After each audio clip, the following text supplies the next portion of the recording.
তো বন্ধুরা, যতই উকিলের চাকরি করো, যতই পুলিশের চাকরি করো, যতই দিদিমণি হও, একদিন যদি কাজের মেয়ে ছেলে না আসে, আমাদের মতন গরিবের মতন খুন্তি নাড়াতে হবে।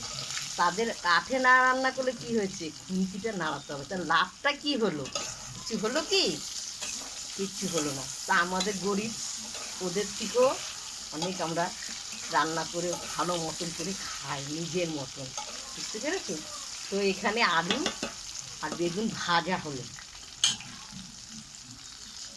তো এর সঙ্গে আদা জিরে লঙ্কা পেস্ট করে রেখে দিয়েছি, দিয়ে এটা ভালো করে কষাবো। বুঝতে পেরেছো দিদি ভাইরা? এটা আমাদের ভালো না? কি লাভ হলো আমাদের কাছে? আমাদের গরিবের মতন মূর্খ, আমরা মূর্খ, পড়াশোনা জানি না, সে আমরা খুন্তি নাড়ি, সে বড় লোকরাও নাড়ে, চাকরিওয়ালাও নাড়ে, উকিলারাও নাড়ে, নাড়তেই হবে। তো স্বাদ মতন হলুদ দিয়ে দিলাম 1 চামচ,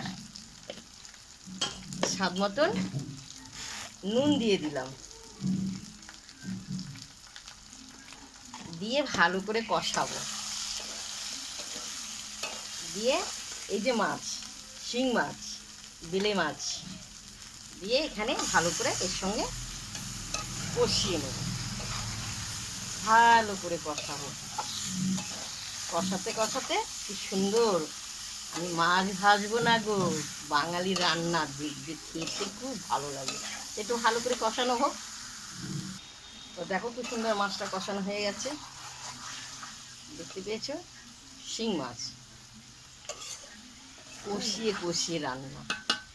তো এবার পরিমতো আমি জল দিয়ে হলো, আর একটু জল দেবো।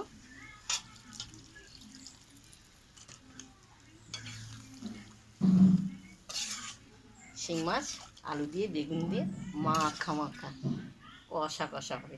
তো একটু 10-3 মিনিট ফুটবে। তো দেখো তরকারিটা খুব সুন্দর ফুটেছে।